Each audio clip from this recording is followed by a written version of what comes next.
అతి సుందరమీ లంకాపురమని ముచ్చటపడినే చూడవచ్చితిని.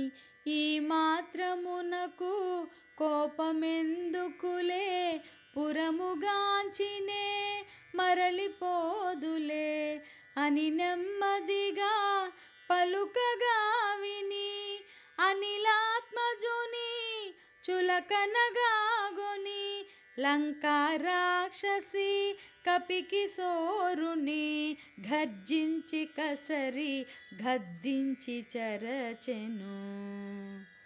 సింహనాదమును మారుతి జేసే, కొండంతగతన కాయము పెంచే, వామహస్తమున పిడికిలి బిగించే, ఒకే పోటున లంకను గూల్చే.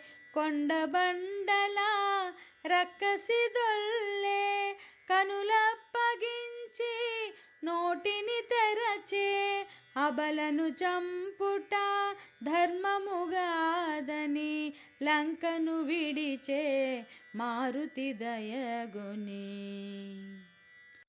ఓ బలభీమా వానరోత్తమా, నేటికి నీచే ఓటమెరిగితిని.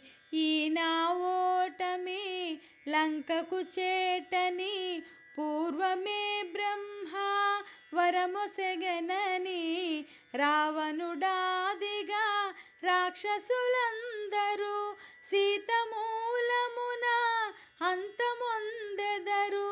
ఇది నిజమౌనని మీదే జయమని లంకా రాక్షసి పంపె హరీషుని.